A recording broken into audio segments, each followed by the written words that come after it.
when I'm not chasing the elusive dream of relative symmetry when it comes to my hoodie drawstrings.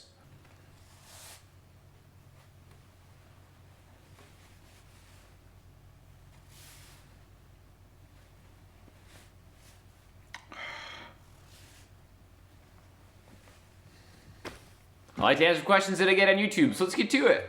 Superb lesson, bro. As always, I have a question, might sound silly. How does guitarists approach to internal counting when they play melody guitar licks? Many say we need to feel the music. Is there any counting method you use in mind when you play guitar melody licks following the loop? Please do share your thoughts, views on it. Many thanks. So we've talked a few times about counting on the channel, how important it is, but usually he's right. It's more kind of like when it comes down to throwing down like a 1, 2, 3, 4, 1, 2, 3, 4, 1, 2, 3, 4, and 1, 2, 3, 4.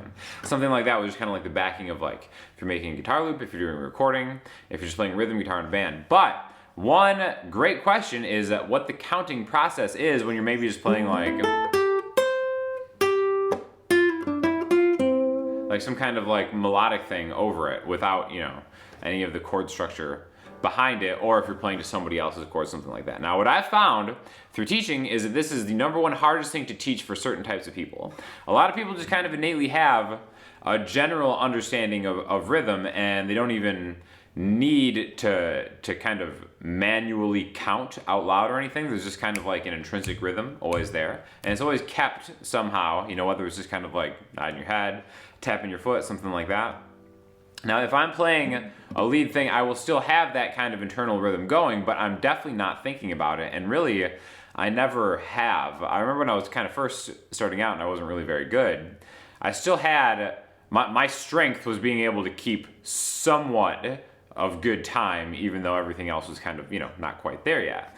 Now, a lot of people really struggle with this, and in a sense, some of my students really, it's hard to get them to get locked in. Now, specifically when it comes to melody thing, I think this is like a great place to maybe look into learning how to read sheet music, because what sheet music does, it kind of forces you to count and kind of forces you to put the melody into a different count instead of just kind of feeling for it. So if you're asking me, I definitely am not doing any actual conscious counting when I'm playing lead or some kind of like lick type based playing.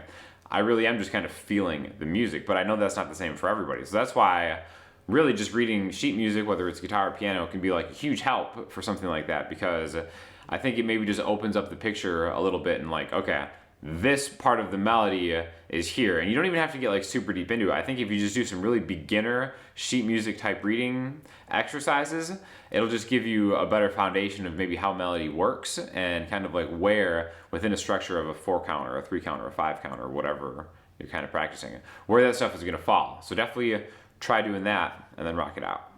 Dude, please slow down and stop adding random thoughts. You're all over the place with these lessons. The slowdown thing is a common salty comment, but the random thoughts, I think we need to make a distinction between a random thought and a tangent. I definitely go on very exquisite tangents for most of these videos. A random thought would be like, okay, this is a C major 7-chord bird, something like that. Now, I really kind of think that the tangents are a welcome addition to keeping people's attention, and that is kind of like the technique that I use, but I will never slow down. Very helpful, as always, Sean. Newbie recording question: how does one get the various plugins you used? I just have GarageBand. Can I buy the plugins to import them into GarageBand, or do they come with Logic, or what? Many thanks. So this is on the video where I kind of showed how I mixed a lot of Emily's stuff before she left. Definitely check that out, because I think she's an incredible singer-songwriter. And as far as plugins go, my philosophy has kind of changed, because plugins, specifically stock plugins and software programs, have come a long way in like the last 10 years or whatever. So I was using some Waves plugins, which you buy. I really just use like the limiter and the tape saturator on there from the Wave stuff, but the ones that in GarageBand are actually not that bad, and my recommendation would just be to like learn how to use those before you just go kind of spending money on plugins like I did when I was like, oh, I just need like these cool Waves plugins and all of a sudden my mixing will sound great. Not the case at all. Now, Logic has some really great plugins bundled in there, pretty much everything that you would ever really need. So again, my advice is to totally try to use the plugins that you have already, and then when it's like, okay, I feel like I have a handle on these, then maybe buy something from, you know, like FabFilter or Waves. Or I do love the Wolf compressor that I got from Goodhertz. There's a million plugins. That's like a whole other thing. You think pedals are like a rabbit hole, like plugins are equally as distracting. So learn to use your stock plugins. I use Logic. I use a lot of the Logic plugins. I also use a lot of the Native Instruments plugins that came with Complete, which is where I usually get most of my instrument sounds from, virtual instrument sounds from. So yeah, Waves, Native Instruments are the ones I use. I don't use a whole lot of Waves ones anymore, but the ones that I bought that still work anyways are on there. Otherwise, a lot of them are just Logic stock plugins. Nice Muse cover. What is your opinion on Matt Bellamy as a guitarist? Great stuff, as always.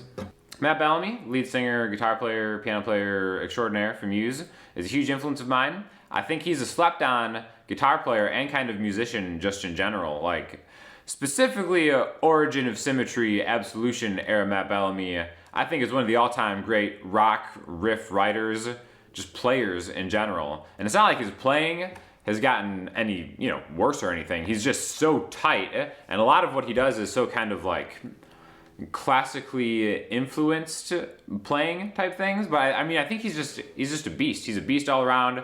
We don't really put him in the other great, you know, guitar players of the modern era enough. So join me in really raising the Matt Bellamy flag. Absolute beast. It's all fun and games until a real musician shows up. Salty elitist piano comment of the week for sure. This is definitely something a piano player would say. It's all fun and games till the real musician shows up. Now, I don't think you qualify as a real musician if you just show up somewhere, see someone who is not as good as you on piano, and then decide to call him out and then play some real musicianship. That's just being called a real douchebag. So, I don't know. The elitism and the gatekeeping in certain genres of music, I think, is kind of something to shine a light on and have a good laugh about. For listening homework, I'm linking a YouTube band called Kindo, who definitely does not get enough credit. I kind of think of them as almost like an American Jamiroquai type outfit. Great musicianship to be had all around. Good tunes. Check them out. Let me know what you think. If you have any questions or comments, hit me up in the comment section, Instagram, Twitter, or the website. I'll talk to you all soon. Thanks a lot.